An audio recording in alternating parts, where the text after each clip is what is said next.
Okay, तो यहाँ पे एक नया चैप्टर स्टार्ट करते हैं जिसका नाम है ट्राइंगल। ठीक है, तो यहाँ पे ट्राइंगल क्या होता है वो समझेंगे, और ट्राइंगल दिखता कैसे ये इंपॉर्टेंट है ना। ज्योमेट्री में जो ज्योमेट्री के चैप्टर्स रहते हैं ना, उसमें चीज़ें दिखती कैसी है ये इंपॉर्टेंट है ना। उसकी डेफिनेशन तो आप अपने हिसाब से बना सकते हो, क्योंकि डेफिनेशन कोई पूछता नहीं एग्जाम में। आपको सिर्फ वो डेफिनेशन का मतलब पता होना चाहिए, उस नाम का मतलब क्या है और वो चीज़ें दिख कैसी रही, ये इंपॉर्टेंट है। ठीक है, जैसे चैप्टर का नाम ट्राइंगल है तो ट्राइंगल से स्टार्ट करते हैं कि ट्राइंगल क्या होता है। तो यहाँ पे देख लो, ट्राई एंगल। मैं बोलूँ ये ट्राइंगल दो वर्ड से बना है, एक ट्राई और एक एंगल। यहाँ पर ट्राई मतलब होता है थ्री, ट्राई मतलब क्या होता है थ्री, और एंगल मतलब होता है एंगल। एंगल मतलब क्या होता है एंगल, और एंगल ऐसे कुछ दिखता है ना, इन जनरल एंगल ऐसे दिखता है, और इसकी कुछ वैल्यू होती है थीटा, है ना। ये आपको पता रहेगा कि किसी एक पॉइंट से अगर दो रे डाइवर्ज हो रही है, आप उसको क्या बोलते हो, एंगल, और इसकी कुछ ना कुछ वैल्यू थीटा होती है। तो अभी मैं अगर ट्राइंगल की डेफिनेशन बनाना चाहूँ हमारे भाषा में, है ना, हम हमारी डेफिनेशन बनाएंगे। जहाँ जहाँ डेफिनेशन की रिक्वायरमेंट नहीं रहेगी, या फिर नो हम डेफिनेशन हमारी बना सकते हैं वहाँ पर। तो यहाँ पे ट्राइंगल की डेफिनेशन क्या होती है, फिगर, ऐसी figure having a three angle, ऐसी कोई फिगर जिसके पास तीन एंगल हो, आप उसे क्या बोल सकते हो, ट्राइंगल। और ये हमारी खुद की बनाई हुई डेफिनेशन है। ठीक है, क्योंकि कोई आपसे पूछने वाला नहीं कि ट्राइंगल की डेफिनेशन क्या है ना। आपको ट्राइंगल सिर्फ पता होना चाहिए कि ट्राइंगल क्या है ना। अपने भाषा में भी या अपने आप खुद की डेफिनेशन बना के भी उनको बता दोगे तो भी वो चलेगा। ठीक है, अब इंपॉर्टेंट हो जाता है कि ट्राइंगल दिखता कैसे है। तो ट्राइंगल ऐसे दिखता है, ऐसे ऐसे ऐसे, और इसका नाम दे लिया ए बी सी। ठीक है, तो इन जनरल ट्राइंगल ऐसा दिखता है। आज के बाद कोई भी अगर आपको बोलेगा ट्राइंगल, तो आपके दिमाग में ये फिगर आनी चाहिए, इन जनरल ट्राइंगल ऐसे दिखता है। और यहाँ पे दूसरी बात, how to write the name, है ना। आप इसका नाम कैसे लिखोगे, how to write the name, तो इसका नाम कैसे लिखते हैं, ये ट्राइंगल का सिंबल है, ये ट्राइंगल का सिंबल। ठीक है, ये ट्राइंगल का सिंबल है, और ये जो भी इसका नाम रहेगा ए बी सी है, तो यहाँ पर ए बी सी लिख दिया। ये समझा ट्राइंगल को लिखते कैसा है। तो यहाँ पे ट्राइंगल, इसकी डेफिनेशन जो हमने बनाई है कि फिगर हैविंग, है ना, ऐसी फिगर जिसके पास तीन एंगल हो, आप उसको ट्राइंगल बोल सकते हो। और दो तीन बातें आपको ट्राइंगल की पता होनी चाहिए, जैसे ट्राइंगल हैविंग, ट्राइंगल के पास होता है तीन साइड। कौन कौन सी, साइड ए बी, जिसे आपको दिख रहा है ये वाली, यहाँ से लेके यहाँ तक इसको बोलते हैं साइड। तो ये साइड ए बी। दूसरा है साइड बी सी, ये वाली साइड, साइड बी सी। तीसरा वाला है side A C, A C side कौन सा, ये वाला साइड। ठीक है, आपको दिखा तीन साइड, और तीन एंगल होते हैं इसके पास। तो एंगल क्या होता है, एक पॉइंट से अगर दो रे डाइवर्ज होती है, ये पॉइंट है, इस पॉइंट से अगर दो रे ऐसा डाइवर्ज होगी, इनके बीच में जो भी ये स्पेस बनेगा, इस पार्ट को बोला है एंगल, और इसको डिनोट करते हैं थीटा से। ठीक है, तो यहाँ पर एंगल कौन कौन सा है, एंगल ए, ये वाला एंगल, है ना, एक पॉइंट से दो रे डाइवर्ज हो रही है तो ये एंगल ए। और कौन सा है, एंगल बी, ये वाला एंगल बी, और ये एंगल सी। और इसके पास तीन वर्टाइसेस होते हैं। वर्टाइसेस कौन सा है, point A, point B, point C. Vertices क्या होता है, जहाँ पर दो लाइन क्या करती है, सब मीट करती है ना। ये पॉइंट है, इस पे दो लाइन मीट कर रही है, तो ये वाला क्या हो गया, point A vertices, point B और पॉइंट सी, है ना। हालांकि ये सब आपको पता है, बट फिर भी ट्राइंगल चैप्टर स्टार्ट कर रहे हैं, इसका नाम ही ट्राइंगल है, तो ट्राइंगल के बारे में आपको सब कुछ पता होना चाहिए, है ना। इसकी वजह से ये ट्राइंगल आपको 9th स्टैंडर्ड में दिया हुआ है ना। मैं समझता हूँ 9th स्टैंडर्ड आपका बिगिनिंग है ना। इससे पहले ना आपने कुछ सीखा है ना आपको कुछ याद है। यहाँ से जो चीज़ आप यहाँ से सीखते हो, ये कंसिडर किया जाता है। आपको 10th में बोलेंगे कि आप ये 9th में सीख के आ रहे हो, है ना। वहाँ पे आपको सिर्फ रिकॉल करवाएंगे। आपको 9th में कोई ये नहीं बोलता कि आप 8th से सीख के आ रहे हो। 9th में ये कंसिडर किया जाता है कि आप ये चीज़ पहली बार पढ़ रहे हो, है ना। आपको इससे पहले अगर पढ़ा भी रहेगा तो आपको याद नहीं है। ठीक है, तो इसीलिए हर एक चीज़ को बताते हैं, है ना। जो भी स्टूडेंट्स अगर भूल गए रहेंगे तो वो रिकॉल कर सकते हैं। Types of triangle based on the side, है ना। साइड के बेसिस पे ट्राइंगल को क्या किया गया है, कैटेगराइज किया है। तो बेस्ड ऑन द साइड और बेस्ड ऑन द एंगल। ठीक है ना। टाइप्स ऑफ ट्राइंगल में ट्राइंगल दो टाइप में डिवाइड कर दिया गया, एक तो बेस्ड ऑन द साइड, एक तो based on the angle. Based on the side पे जो पहला ट्राइंगल है उसको बोलते हैं स्केलियन ट्राइंगल। जो दूसरा वाला ट्राइंगल उसको बोलते हैं आइसोसेलेस ट्राइंगल। जो तीसरा वाला ट्राइंगल बनेगा उसको बोलते हैं इक्विलैटरल ट्राइंगल, है ना। इन सब चीज़ों को डिटेल बारी बाय बारी देखेंगे कि स्केलियन ट्राइंगल क्या होता है और वो दिखता कैसे, उसकी कुछ प्रॉपर्टीज, ठीक है। बेस्ड ऑन द एंगल पे आपको 3 ट्राइंगल मिलेगा, जिसको बोलते हैं acute angle triangle, right angle triangle और क्या बोलते हैं ऑब्ट्यूस एंगल ट्राइंगल। चलो फिर अभी देखते हैं कि बेस्ड ऑन द साइड पर ये स्केलियन ट्राइंगल का मतलब क्या होता है, आइसोसेलेस ट्राइंगल का मतलब क्या होता है और इक्विलैटरल ट्राइंगल का मतलब क्या होता है। तो यहाँ पर बेस्ड ऑन द साइड है ना, types of triangle based on the side. तो पहला वाला है अपने पास, उसको बोलते हैं स्केलियन ट्राइंगल। स्केलियन ट्राइंगल क्या होता है, all sides are not equal, ऐसा ट्राइंगल है जिसमें सब साइड क्या हो, इक्वल नहीं हो, वैसे ट्राइंगल को क्या नाम दे दिया, स्केलियन ट्राइंगल। तो आप ये ट्राइंगल देख रहे होगे, ट्राइंगल ए बी सी है ना, ट्राइंगल ए बी सी में साइड ए बी की वैल्यू 5 है, साइड ए सी की वैल्यू 6 है और साइड बी सी की वैल्यू 7 है ना। तो इसकी कोई भी साइड इक्वल नहीं है, तो ये क्या है, स्केलियन ट्राइंगल है, ठीक है। यहाँ पर वैल्यू लिखिए, आप इसको एक और तरीके से दिखा सकते हो, इसको बोलते हैं रिप्रेजेंटेशन। आपको दिखाना ये तीनों साइड इक्वल नहीं है, तो आप क्या बोलोगे, ये वाली साइड एक डंडा मारोगे, ये वाली साइड को 2 डंडा मारोगे, ये वाली साइड को ऐसा 3 डंडा मारोगे, है ना। इसका एक डंडा मतलब ये एक डंडा, ये 2 डंडा, ये 3 डंडा, इसका मतलब ये वाली साइड ना इसके इक्वल है ना इसके इक्वल है। और ये डबल डंडा मतलब ना ये वाली साइड ना इसके इक्वल है ना इसके इक्वल है। ये 3 डंडा मतलब ये वाली साइड ना इसके इक्वल है ना इसके इक्वल है ना।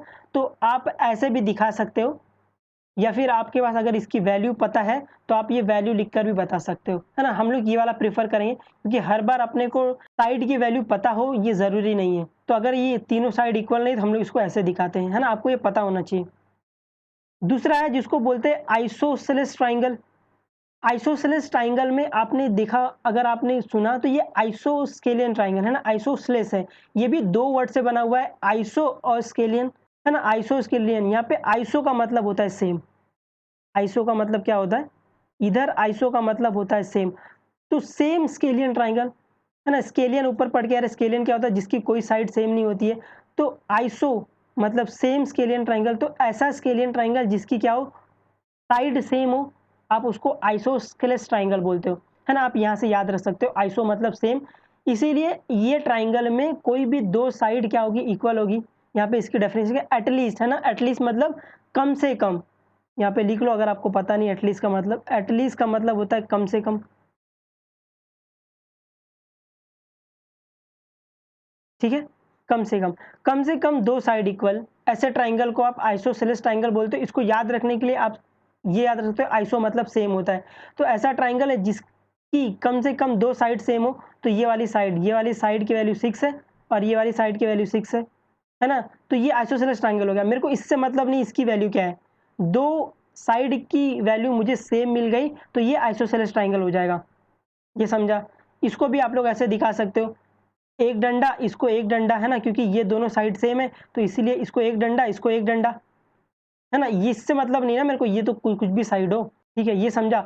तो आज के बाद अगर आपको कोई आइसोसेलेस ट्राइंगल बोलेगा तो आपके दिमाग में ये फिगर आना चाहिए, ऐसा ट्राइंगल है जिसकी 2 साइड इक्वल है, ये इक्वल, ऐसा दिमाग में फिगर आना चाहिए, है ना। ये बहुत इंपॉर्टेंट है। इसके रिलेटेड एक नोट आता है ना, इसकी एक प्रॉपर्टी है, यहाँ पे नोट करके लिख लो, एक नोट। और ये नोट जब मैं आपको एक्सरसाइज नंबर इसके बाद वाली एक्सरसाइज पढ़ाऊंगा उसमें इसकी कुछ थियरम्स है आइसोसेलेस ट्राइंगल के रिलेटेड, तो वो थियरम इधर आएगी, है ना। अभी तक वो पढ़ाया नहीं इसलिए उसको लिखवा नहीं रहे, तो जब भी वो पढ़ा देंगे मैं आपको बताऊंगा, तो आप उसको यहाँ पे आके लिख देना। आप आइसोसेलेस ट्राइंगल पढ़ते हो ना, वो नोट तुरंत आपके दिमाग में आना चाहिए, है ना। वो बताऊंगा मैं आपको, टेंशन मत लो। तीसरे टाइप का ट्राइंगल है जिसको बोलते हैं इक्विलैटरल ट्राइंगल।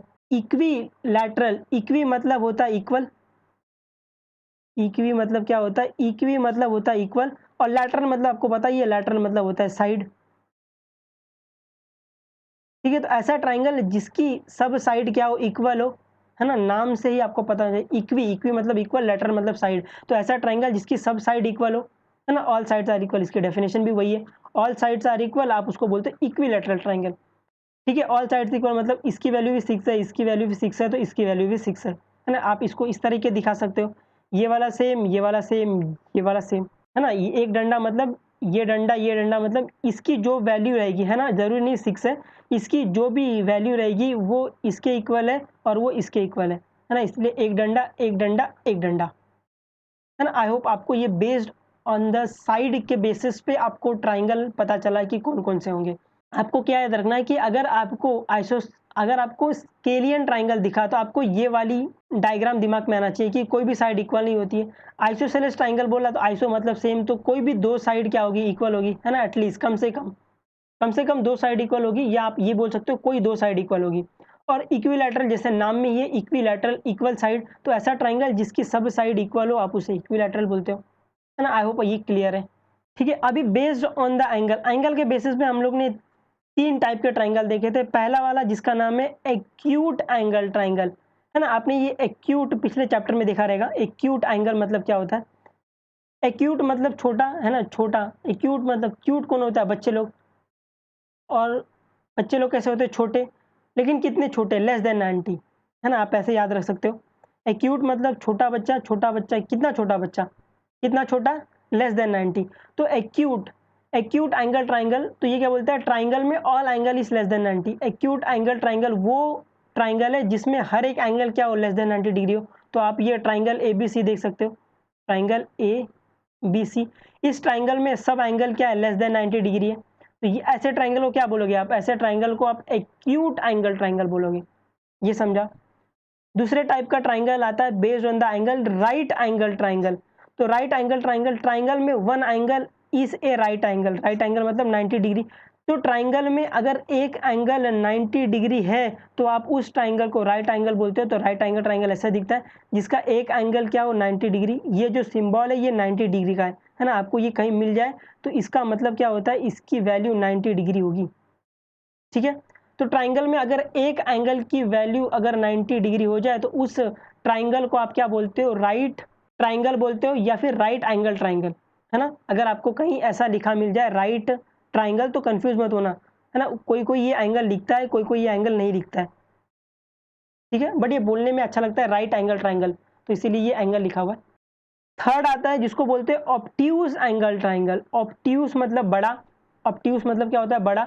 तो ट्राइंगल में एक एंगल मोर देन 90, है ना। ट्राइंगल में अगर एक एंगल मोर देन 90 हुआ तो ऐसे ट्राइंगल को आप क्या बोलते हो? ऐसे ट्राइंगल को आप ऑब्ट्यूज एंगल ट्राइंगल बोलते हो। तो यहाँ पे देखो एक एंगल क्या है? मोर देन 90 डिग्री है ना। बाकी दो एंगल क्या है? उससे मेरे को मतलब ही नहीं है। बस एक एंगल मुझे मोर देन 90 डिग्री दिख गया तो ऐसे ट्राइंगल को आप क्या बोलते हो? Obtuse angle triangle. ज्यादातर यूज ये आएगा आपको ये वाला राइट एंगल ट्राइंगल। ठीक है, तो ये याद रखना, राइट एंगल ट्राइंगल, एक एंगल 90 डिग्री पर। तो यहाँ पे दूसरी टर्म है जिसको बोलते हैं कॉन्ग्रेंट फिगर, है ना। ये आपको समझना होगा, ये आप लोगों के लिए कुछ न्यू है। तो कॉन्ग्रेंट फिगर क्या होता है? पहले हम लोग टेक्सचुअल डेफिनेशन देख लेते हैं, उसके बाद इसको हम हमारे तरीके से डिफाइन कर देंगे। ए फिगर हैविंग, ऐसी figure having the same shape हो एंड सेम साइज हो। ऐसी फिगर जिसकी शेप सेम हो और साइज सेम हो, ऐसी फिगर को आप क्या बोलते हो? कॉन्ग्रेंट फिगर बोलते हो, है ना। दिखने में भी सेम हो और उसकी साइज भी सेम हो, उसका मतलब ये होता है। ऐसी कोई फिगर जो दिखने में भी सेम हो और साइज में भी सेम हो, आप ऐसी फिगर को क्या बोलते हो? कॉन्ग्रेंट फिगर बोलते हो। तो हम लोग कॉन्ग्रेंट फिगर को कैसे डिफाइन करते हैं? हम लोग कॉन्ग्रेंट को बोलते हैं, है ना। कॉन्ग्रेंट की हमारी डेफिनेशन है, कॉन्ग्रेंट मतलब सब कुछ सेम।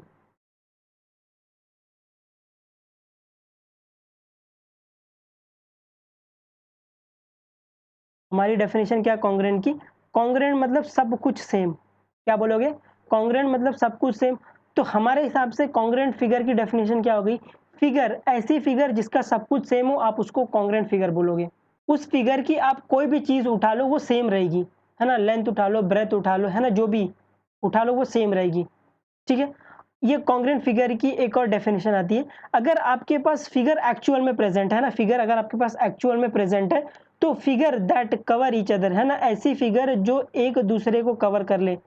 अगर मैं उनको एक दूसरे के ऊपर रखूं, a figure which cover each other if we put one above the other, है ना। एक फिगर मैं दूसरे के ऊपर रखूं और वो उसको पूरा कवर कर ले, such that it overlap. Overlap मतलब एक दूसरे को पूरी कंप्लीटली क्या करे? कवर कर ले। ऐसी फिगर को आप क्या बोलते हो? कॉन्ग्रेंट फिगर बोलते हो। जैसे आपके पास दो सर्कल है, तो दो सर्कल को आप कॉन्ग्रेंट कब बोलोगे? आप वो दो सर्कल को उठाओगे और एक दूसरे के ऊपर ऐसा रखोगे। ठीक है, एक दूसरे के ऊपर रखोगे, अगर वो एक सर्कल दूसरे वाले सर्कल को अगर पूरा क्या करता है? कवर कर लेता है, ओवरलैप कर लेता है, इसको ही बोलते हैं सुपर इम्पोज कर जाता है, तो ऐसी फिगर को आप क्या बोल सकते हो? Congruent figure. हाँ, दोनों मतलब दो सर्कल है तो एक को दूसरे के ऊपर रखो तो क्या करे, पूरा कवर कर ले, दूसरे को भी पहले वाले पे रखो तो क्या करे, वो पूरा कवर करना चाहिए, है ना, दोनों एक दूसरे को ओवरलैप करना चाहिए या कवर कर लेना चाहिए। तो ऐसी फिगर को आप क्या बोलते हो, कॉन्ग्रुएंट फिगर। ठीक है, ये कब होगा, जब आपके पास एक्चुअल में फिगर हो, है ना, एक्चुअल में आपके पास 3D में फिगर हो, तो ही आप उसको एक दूसरे के ऊपर रख के देख सकते हो ना। अगर वो एग्जैक्टली उसका कोना कोना मिल रहा है ना, कोना कोना ओवरलैप कर रहा है, तो ऐसी फिगर को आप कॉन्ग्रुएंट फिगर बोल सकते हो। इतना समझा ना, मेरे को पता है अभी तक चीज़ें इतनी अच्छे से क्लियर नहीं हो रही होंगी, बट इतना आप समझो कि कॉन्ग्रुएंट मतलब हमारी भाषा में कॉन्ग्रुएंट मतलब सब कुछ सेम, आप जो चीज़ उठा लो वो सब सेम रहेगा। ठीक है, और अगर आपके पास एक्चुअल में, अगर आपके पास एक्चुअल में फिगर प्रेजेंट है, तो आप उसको क्या करो, एक दूसरे के ऊपर रख दो, अगर वो ओवरलैप कर जाती हैं तो ऐसी फिगर को आप क्या बोल सकते हो, कॉन्ग्रुएंट फिगर। जैसे ये एग्जांपल ले लो, ये सर्कल मान लेते हैं, ये सर्कल का रेडियस क्या है, 2 है, और इस वाले सर्कल का भी रेडियस 2 है, तो इसको एक दूसरे के ऊपर रखोगे तो ये ओवरलैप कर जाएंगी। ठीक है, वैसे भी देखते हो तो इसका सब कुछ सेम है, रेडियस सेम है ना, रेडियस सेम है मतलब सब कुछ सेम है इसका। तो वैसे भी देख सकते हो इसका सब कुछ सेम है, मतलब ये फिगर क्या है, कॉन्ग्रुएंट फिगर है। दूसरा अपने पास है ये रेक्टेंगल, तो ये रेक्टेंगल इसकी इसकी अगर लेंथ 2 है, अगर इसकी ब्रेथ 3 है, इसकी भी अगर लेंथ 2 है और ब्रेथ 3 है ना, तो ये रेक्टेंगल क्या होगा, कॉन्ग्रुएंट होगा, है ना। इसको आप एक दूसरे के ऊपर रखोगे, ये ओवरलैप कर जाएगा। ये समझा, है ना। कुछ और एग्जांपल है कॉन्ग्रुएंट फिगर पे, ये आपके टेक्स्ट बुक में एग्जांपल दिया था, मैंने 1-2 उठा लिए उसमें से। ठीक है, ये देख लो। तो कॉन्ग्रुएंट फिगर, कॉन्ग्रुएंट की डेफिनेशन क्या बताई मैंने, ऐसी फिगर जिसका सब कुछ सेम हो, है ना, सब कुछ सेम, है ना। आप यही बोलोगे अपने मन में, कॉन्ग्रुएंट मतलब जिसका सब कुछ सेम हो। ठीक है, तो पहला, 2 कॉपीज ऑफ योर फोटो, आप फोटो खिंचाते हो तो उनकी 2 कॉपीज लोगे ना, तो वो क्या रहेंगे, कॉन्ग्रुएंट रहेंगे, क्योंकि वो दिख भी सेम रहे, उनकी साइज भी सेम रहेगी, है ना। दिख भी सेम रहे, इसका मतलब ये नहीं कि ये श्रद्धा कपूर है, अगर इधर आलिया भट्ट हो जाती तो ये कॉन्ग्रुएंट नहीं होते, है ना। इनके फेस का नहीं, इनके जो साइज है ना उसकी बात हो रही है, जो ये जो इसकी साइज है और जो इसका शेप है, इसका शेप क्या है, रेक्टेंगल है, तो उसकी बात हो रही। अगर इधर श्रद्धा कपूर की फोटो है, अगर इधर आलिया की फोटो होती ना, तो भी ये दोनों फिगर कॉन्ग्रुएंट होते। ये समझा, है ना। अंदर अंदर क्या हो रहा है उससे मतलब नहीं है, बाहर बाहर की चीज़ देखेंगे हम लोग, है ना। सब कुछ सेम ही, इसका मतलब ये नहीं अब अंदर झाँक झाँक के देखो, है ना। तो ये इसीलिए ये पिक्चर मैंने दोनों सेम ही डाली है ना, क्योंकि आपको बताना था कि अगर यहाँ पे आलिया भट्ट की पिक्चर होती तो भी आप बोलते ये फिगर क्या है, कॉन्ग्रुएंट है। अभी सेकंड एग्जांपल है, 2 बैंगल्स ऑफ सेम साइज, है ना। बैंगल मतलब होता है चूड़ी, ऐसी 2 चूड़ी जिसका साइज सेम हो, है ना। आपको पता है बैंगल गोली गोली होती है, राउंड राउंड, है ना। 2 बैंगल ऑफ सेम साइज, अगर 2 बैंगल है जिनकी सेम साइज है, आप उसको कॉन्ग्रुएंट बोल सकते हो। तीसरा एग्जांपल है, 2 ATM card issue by the same bank, एक बैंक ने 2 एटीएम कार्ड इशू किया है, तो वो भी क्या होगा, कॉन्ग्रुएंट होगा, क्योंकि बैंक, अगर आपने एटीएम कार्ड देखा रहेगा तो एटीएम कार्ड क्या होता है, ऐसे रेक्टेंगल टाइप में रहता है ना। अगर एक ही बैंक ने उसको इशू किया तो उसकी लेंथ और ब्रेथ दोनों सेम रहेगी, है ना। ये अंदर का मतलब नहीं, इसलिए वापस को रखा है। अंदर का ये शायद क्रेडिट या डेबिट होगा, है ना। दोनों कलर अलग अलग है, इसका मतलब ये नहीं होगा कि आप इसको बोल दो कॉन्ग्रुएंट नहीं है। इसका शेप और साइज क्या है, सेम है ना, एक बैंक ने इशू किया है तो। फोर्थ वाला एग्जांपल क्या, 1 रुपीज कॉइन, आपने ये तो देखा रहेगा, 1 रुपए की कॉइन है, अगर आप वो देखोगे उसका सब कुछ सेम है ना। ये सर्कल जो इसकी रेडियस रहेगी वही इसकी भी रेडियस रहेगी, है ना। तो ये सब कुछ सेम। तो ये 4 एग्जांपल है कॉन्ग्रुएंट फिगर के ऊपर। आई होप अभी आपको कॉन्ग्रुएंट का मतलब, है ना, क्लियर हुआ रहेगा। जो फिगर हम लोग पढ़ने वाले ज्योमेट्री में, उसके हिसाब से ये सब कुछ सेम चल जाएगा। तो यहाँ पे देखना, अभी हम लोग बात करेंगे कॉन्ग्रुएंट ट्रायंगल की, है ना। ये इंपॉर्टेंट है, यहाँ से ये चैप्टर में यूज होगा। कॉन्ग्रुएंट ट्रायंगल क्या होता है, मैं बोलूँ कॉन्ग्रुएंट का मतलब आपने, मैंने क्या बताया, सब कुछ सेम। ट्रायंगल का मतलब होता है ट्रायंगल, तो ऐसा ट्रायंगल है ना, वो 2 ट्रायंगल है जिसका सब कुछ सेम हो, क्योंकि कॉन्ग्रुएंट का मतलब क्या है, कॉन्ग्रुएंट का मतलब सब कुछ सेम।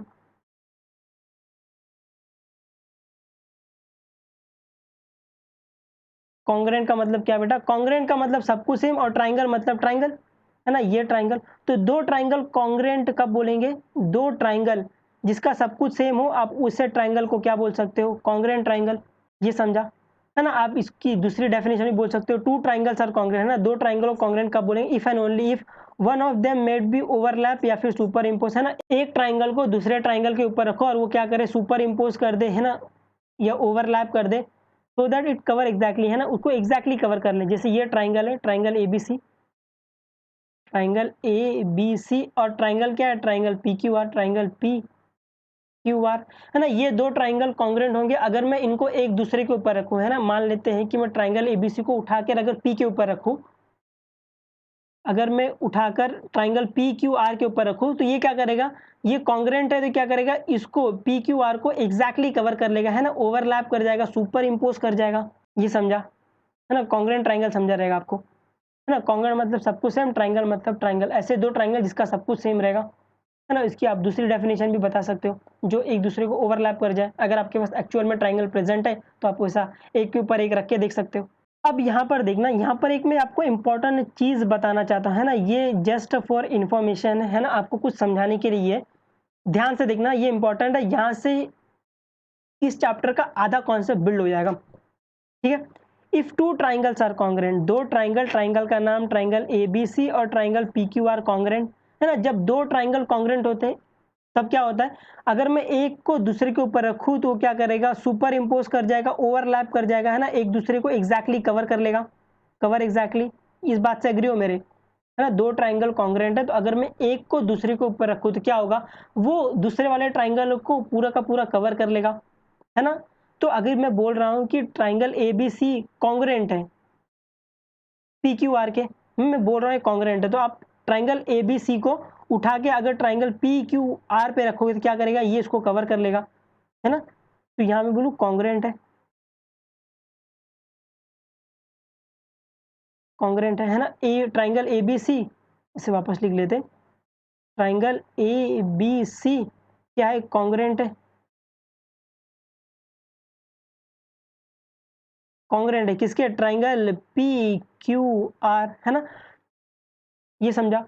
तो ये बार बार, है ना, कॉन्ग्रुएंट कॉन्ग्रुएंट इतना पूरा लिखने से अच्छा मैथमेटिक्स ने क्या किया, इसके लिए एक सिंबल बना दिया है ना। दो ऐसा इक्वल इक्वल लाइन डालो और इसके ऊपर एक ऐसा वेव डाल दो, ऐसा, ठीक है। ये क्या, ये सिंबल किसका है, कॉन्ग्रुएंट ट्राइंगल का, ठीक है। तो यहाँ पर वही दिया है कि ट्राइंगल ए बी सी, ये सिंबल किसका है, कॉन्ग्रुएंट का।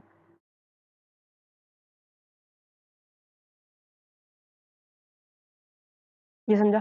तो triangle ABC congruent to triangle PQR, है ना, कॉन्ग्रुएंट है। इसका मतलब क्या होगा कि अगर मैं ये वाले ट्राइंगल एबीसी को उठाकर पीक्यूआर के ऊपर रखूं तो क्या करेगा, ये साइड एबी इस वाले साइड को कवर करेगा, है ना, अगर ये राइट एंगल ट्राइंगल है तो, ठीक है। तो साइड एबी इस वाले ट्राइंगल के साइड पीक्यू को कवर करेगा, है ना। तो वही लिखा है कि side AB cover side PQ, है ना। और साइड बीसी कवर करेगा क्यूआर को। ये दिख रहा है सबको कि अगर मैं इस ट्राइंगल को उठा के पी क्यू आर पे रखूंगा तो साइड बीसी कवर करेगा ये वाले साइड को, है। तो वही लिखा है कि साइड बीसी कवर करेगा साइड क्यू आर को और साइड एसी कवर करेगा क्यू आर को, है ना। ये दिख रहा होगा आपको चीजें, है ना। ये अभी सिंपल लग रही है, अभी देखो दुनिया हिल जाएगी तुम्हारी नेक्स्ट नेक्स्ट कॉन्सेप्ट में, है ना। ये इंपॉर्टेंट है। और मैं बोलूँ ये एंगल ई कवर करेगा एंगल पी को, है ना, अगर मैं इसको ऊपर रखता हूं तो। और एंगल बी कवर करेगा एंगल क्यू को, है ना, एंगल ये वाला एंगल कवर करेगा इसको और एंगल सी कवर करेगा एंगल आर को। ये समझा यहाँ तक, है ना। इस ट्राइंगल को उठा के अगर मैं पी क्यू आर के ऊपर रखता हूं तो ये क्या करेगा, side A B P Q को कवर करेगा, side B C Q R को कवर करेगा और साइड ए सी किसको, पी आर को कवर करेगा। ये समझा, है ना। उस साइड से भी ट्रू है ना, अगर मैं ट्राइंगल पी क्यू आर को अगर ए बी सी पे रखता हूं तो ये वाली पी क्यू साइड क्या करेगा, ए बी सी को कवर करेगा, है ना। इस साइड से भी ट्रू है कि पी क्यू आर कवर करेगा साइड ए बी को। अब ध्यान से सुनना, ये जो कवर करेगा ना side A B cover P Q, इस कवर को ही, है ना, इस कवर को ही दूसरे भाषा में बोलते हैं करस्पॉन्ड टू। क्या बोलते हैं, करस्पॉन्ड टू, है ना। ये वर्ड बहुत इंपॉर्टेंट है, लोगों को बहुत तकलीफ देता है, समझ में नहीं आता है। तो कवर करने का ही दूसरा नाम क्या है, करस्पॉन्ड टू। तो अगर दो ट्राइंगल कॉन्ग्रुएंट है तो साइड ए बी करस्पॉन्ड करेगी साइड पी क्यू को। ये समझा, है ना, कवर करेगी, इसका ही दूसरा नाम है करस्पॉन्ड टू, ठीक है। और side B C correspond to side Q R, side A C correspond to side P R. Angle A cover कर रहा था एंगल पी को, तो angle A is correspond to angle P, angle B correspond to angle Q और angle C correspond to angle R. ये समझा, है ना? कवर को ही दूसरा नाम करस्पॉन्ड टू दिया गया है। ये समझा मेरी बात, है ना? ये करस्पॉन्ड टू याद रखना, करस्पॉन्डेंस, है ना? करस्पॉन्डेंस टू, ये इंपॉर्टेंट है, यहाँ करस्पॉन्डेंस याद रखना। अगर A B side P Q को कवर करे तो हम लोग बोलते हैं side A B is correspond to, है ना? करस्पॉन्ड टू या करस्पॉन्डेंस टू पी क्यू, और उस साइड से भी ट्रू है ना कि पी क्यू करस्पॉन्ड करेगा ए साइड ए बी को। ये समझा? I hope so. नहीं समझा रहेगा तो अभी इसके ऊपर और भी बातें करेंगे हम लोग, तो आपको समझ जाएगा ये। यहाँ पर आ जाओ, इंपॉर्टेंट नोट्स है ना, ये बहुत इंपॉर्टेंट नोट है इस चैप्टर का। If two triangle A B C and triangle P Q R the congruent, है ना? जब दो ट्राइंगल कॉन्ग्रेंट होते हैं तो उनका सब कुछ सेम, है ना? ये बोलते हैं हम लोग। तो यहाँ पर ये नोट क्या बोलता है, two triangle A B C and triangle P Q R congruent. ये फिगर में देख लो, triangle A B C congruent, congruent का साइन यूज करेंगे अब, congruent to triangle P Q R. Then अगर दो ट्राइंगल कॉन्ग्रेंट है तो then their corresponding sides are equal and their corresponding angles are equal, है ना? ये समझना बच्चा कि अगर दो ट्राइंगल कॉन्ग्रेंट है तो उनकी करस्पॉन्डिंग साइड्स इक्वल होगी और करस्पॉन्डिंग एंगल्स इक्वल होगा, है ना? करस्पॉन्डेंस या करस्पॉन्ड या करस्पॉन्डिंग, है ना? इसका मतलब क्या बना बताया, इसका मतलब बताया कवर। क्या बताया, कवर। तो वो साइड इक्वल होंगी जो एक दूसरे को कवर कर रही होंगी। ये समझा, है ना? अगर ये नहीं समझा तो मैं अभी आपको ये बताऊंगा कि ये करस्पॉन्डेंस इतना इंपॉर्टेंट क्यों है ना? ये करस्पॉन्डेंस इंपॉर्टेंट इसके लिए इसको बोल्ड में लिखा है, corresponding sides and corresponding angles are important. तो यहाँ पे देखना, अगर दो ट्राइंगल कॉन्ग्रेंट है ना, if triangle ABC is congruent to triangle PQR, तो हमारे डेफिनेशन के हिसाब से क्या होता है कि दो ट्राइंगल कॉन्ग्रेंट मतलब इसका सब कुछ सेम, है ना? इस वाले ट्राइंगल का सब कुछ सेम, है ना? ट्राइंगल में सब कुछ सेम का मतलब क्या होता है बेटा, ट्राइंगल के पास क्या क्या है, साइड और एंगल, है ना? ट्राइंगल के पास दो ही चीजें है अभी, साइड और एंगल। तो ट्राइंगल में सब कुछ सेम मतलब मैं बोलूं side same and angle same and,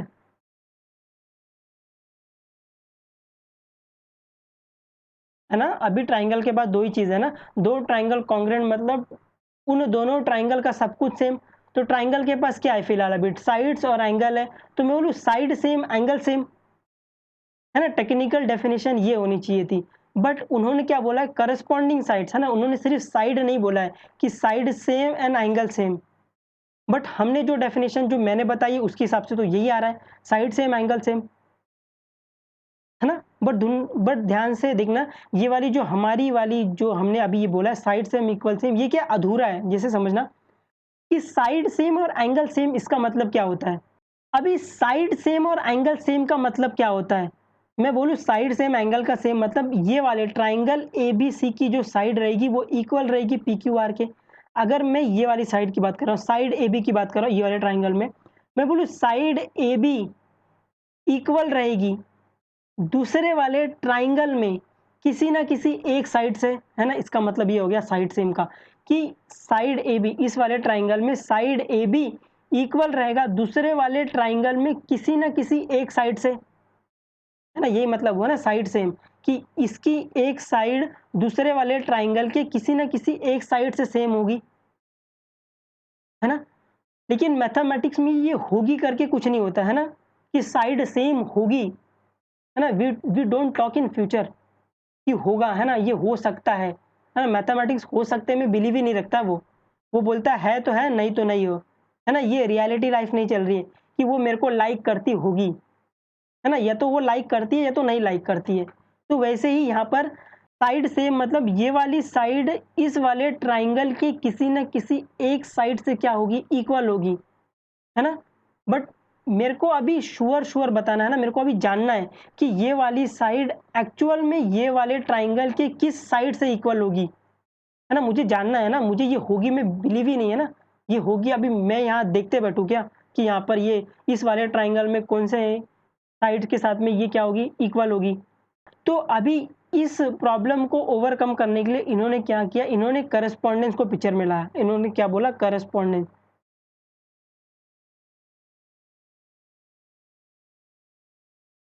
इन्होंने इन्होंने किसको पिक्चर में लाया बेटा? इन्होंने करस्पॉन्डेंस को पिक्चर में लाया।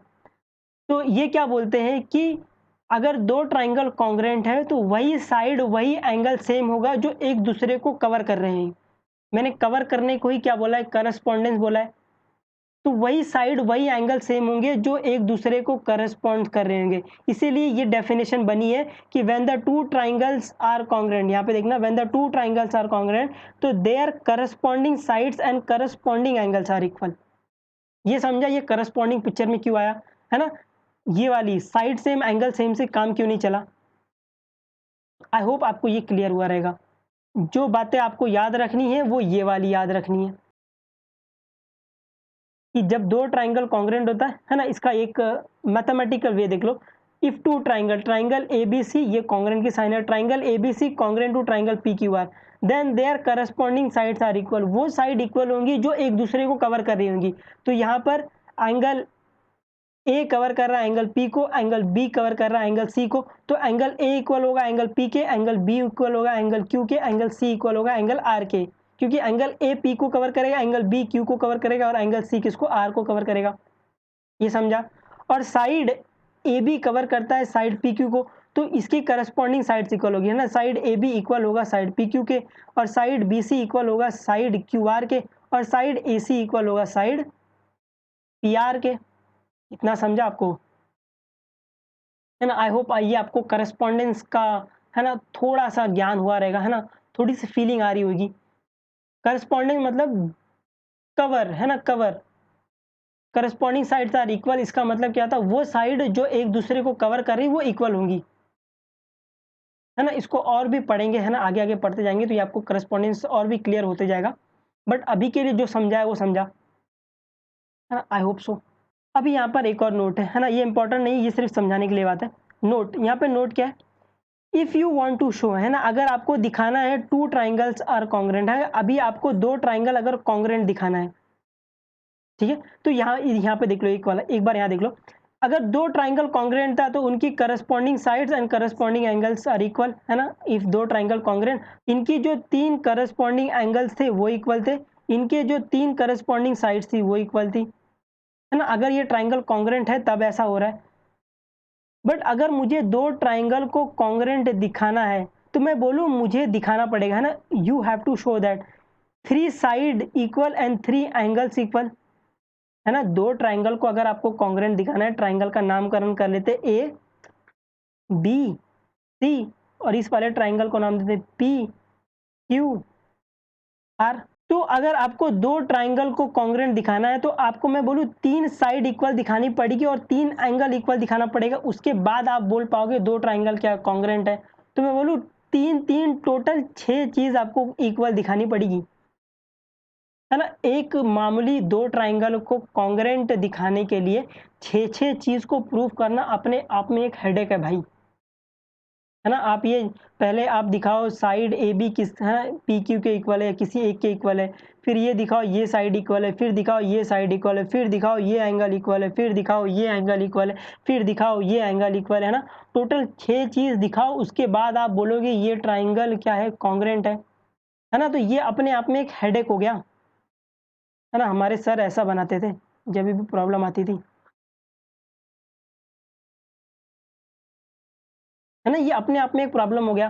तो मैथमेटिशियन ने क्या किया है, उन्होंने इस प्रॉब्लम को सॉल्व करने के लिए उन्होंने कुछ रूल बनाए हैं, कुछ टेस्ट बना दिया है, कुछ क्राइटेरिया, है ना? इन तीनों का मतलब एक ही है।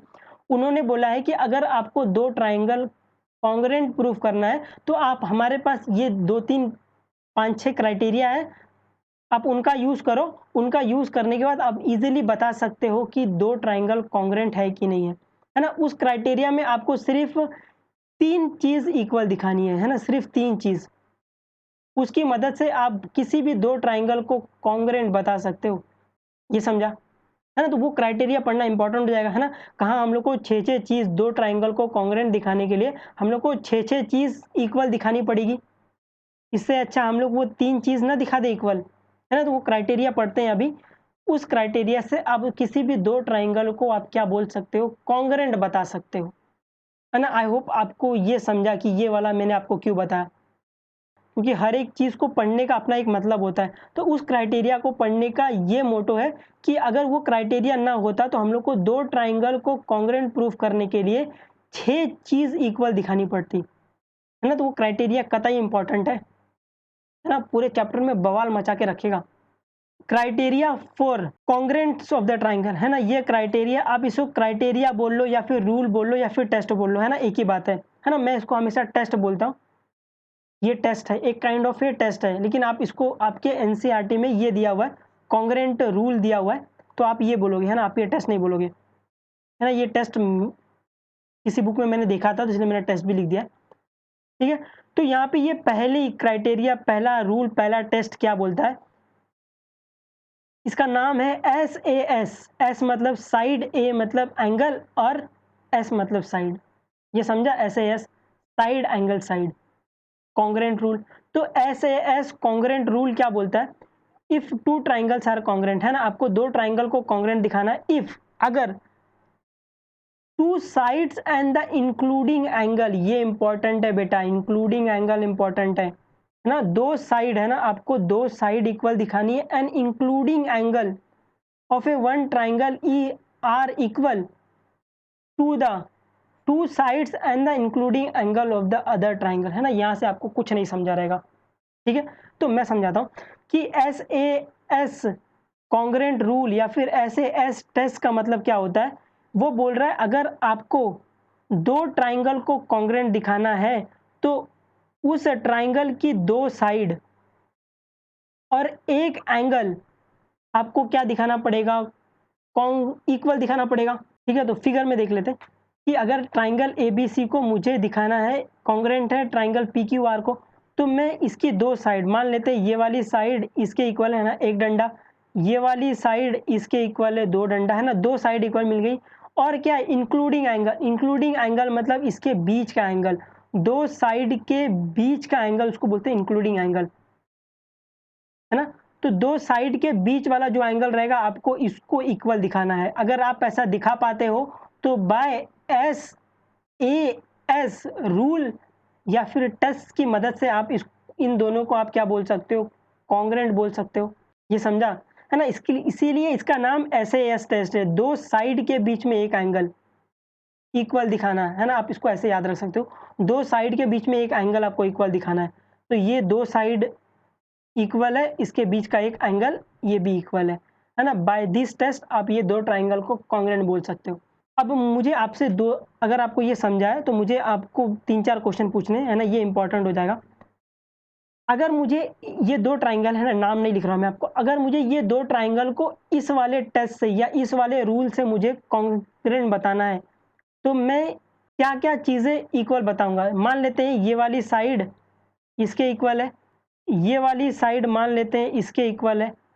तो अभी आप कौन-सा एंगल दिखाओगे? नामकरण दे लेके, हाँ ना, इंपॉर्टेंट हो जाएगा नामकरण।